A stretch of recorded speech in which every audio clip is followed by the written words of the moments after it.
इसीलिए मैंने ये निर्णय लिए है।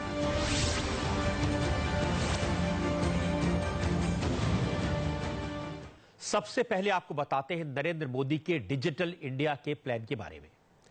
सरकारी रिकॉर्ड डिजिटल हो जाएंगे, बैंकों के ट्रांजैक्शन डिजिटल होंगे, एजुकेशन से लेकर स्किल डेवलपमेंट तक सब कुछ कंप्यूटर के जरिए होगा।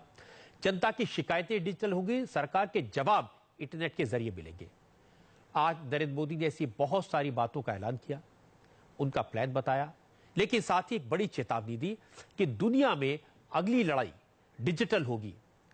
यह लड़ाई खून खराबी की नहीं, गोली बंदूक की नहीं, कंप्यूटर से लड़ी जाएगी।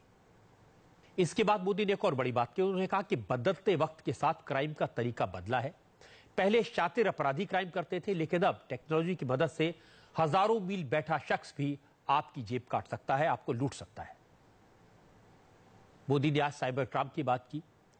साइबर क्राइम, साइबर सिक्योरिटी, इन सब चीजों को लेकर गुजरात में तैयारी चल रही है। गुजरात फॉरेंसिक साइंस यूनिवर्सिटी में देश का most advance cyber security lab बनाया गया है।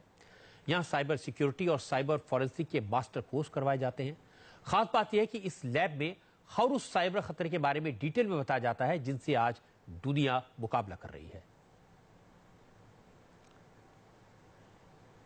इस लैब में ऑटोमेटेड जनरेटेड सॉफ्टवेयर भी है, जिनसे खुद ही नया अटैक जनरेट होता है और उन्हें काउंटर करना होता है। वर्ल्ड में जितने साइबर प्रोटोकॉल इस्तेमाल होते हैं, उन सबके बाद इस लैब में उनके सबके बारे में जानकारी दी जाती है। यानी अगर न्यूयॉर्क में कोई साइबर अटैक हुआ तो गांधीनगर के इस इंस्टीट्यूट में उसे देखा जा सकता है, उसे न्यूट्रलाइज करने के लिए काम किया जा सकता है। Botnet drone is typically somebody remotely, कोई बाहर से आपको मैनिपुलेट या मैनेज कर रहा है, आपकी मशीन्स को कॉम्प्रोमाइज करके उसको अटैक के लिए यूज कर रहा है या करेगा। तो ये पूरा का पूरा आपको इन्फॉर्मेशन बता रहा है कि इंडिया में अभी इस वक्त कितने बॉटनेट ड्रोन्स काम कर रहे हैं, लास्ट एक दिन और 2 घंटे में कितना बॉटनेट इंडिया में है।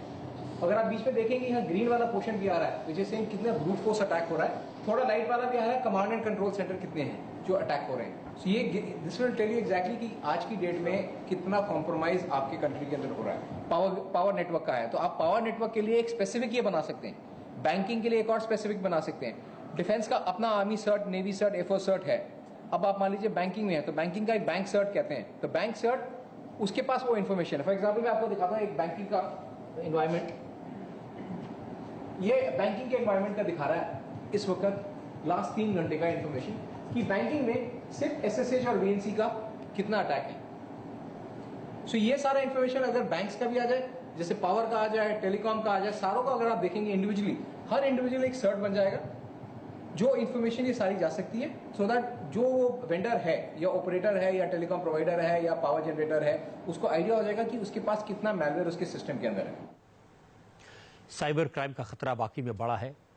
किसी दूसरे देश में बैठा व्यक्ति हमारे देश में बैठे लोग को लूट सकता है, उनको लालच देकर उनसे पैसा लूट सकता है और बाद में उसको पकड़ना मुश्किल होता है। इसीलिए साइबर क्राइम के बारे में रिसर्च करना, उसे पकड़ने के लिए रास्ते खोजना बहुत जरूरी है।